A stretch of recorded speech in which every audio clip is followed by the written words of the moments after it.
अब हम करने वाले सॉल्व 12.5। अब 12.5 में an image of a statue appears to be 11.5 centimeter behind the convex mirror with a focal length 13.5 centimeter.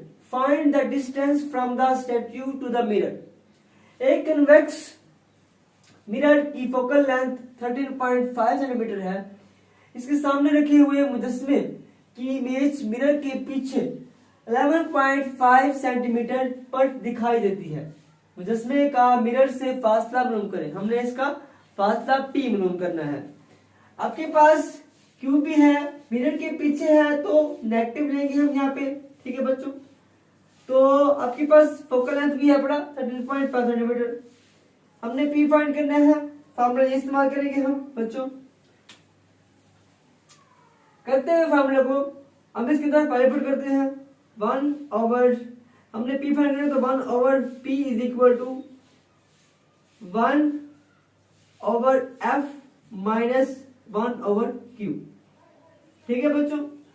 1 over, अब यहाँ पे आपके पास क्या था, यहाँ पे आपके पास f था। मैंने क्या किया, मैंने इस q को उठा के इस तरफ लेके आ गया। 1 over p is equal to 1 over f minus 1 over q, ठीक है बच्चों। ओके, इसके अंदर हमने 1 ओवर p फाइंड करना है। 1 ओवर f जो है आपके पास वो है पड़ा बच्चों 13.5 माइनस इंटू, अब जो आपके पास q इमेज थी वो मिरर पीछे था तो यहाँ पे नेगेटिव 11.5।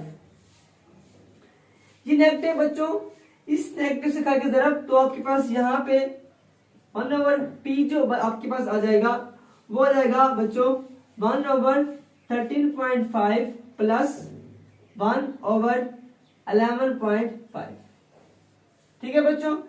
हमने लिया एलसीएम 13.5 मल्टीप्लाई 11.5।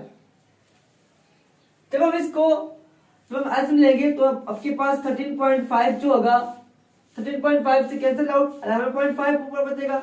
11.5 प्लस आपके पास यहाँ पे 11.5 से 11.5 तकसीम हो गया, एक आंसर आया। एक ने 13.5 के साथ किया मल्टीप्लाई तो 13.5। 1 over p is equal to आपके पास बनेगा 11.5 को जब आप 13.5 में करेंगे प्लस करेंगे जमा करेंगे तो आपके पास जो आंसर आएगा वो आएगा 25। और जब आप 13.5 को दर्ज करेंगे 11.5 के साथ तो आपके पास आंसर आएगा 155.25, मतलब 155.25 आपके पास इसका आंसर आएगा। अब हमने p फाइंड करना है, इसको उल्ट कर देंगे तो p इज इक्वल टू 55, 155 तकसीम 25 करेंगे तो आपके पास 6.21 सेंटीमीटर इसका आंसर आ जाएगा, ठीक है बच्चों।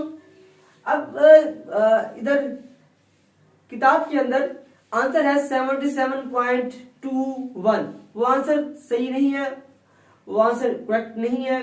जो करेक्ट आंसर है वो 6.21 सेंटीमीटर है। उम्मीद करता हूं कि आपको इस नॉलेज की समझ आ चुकी होगी।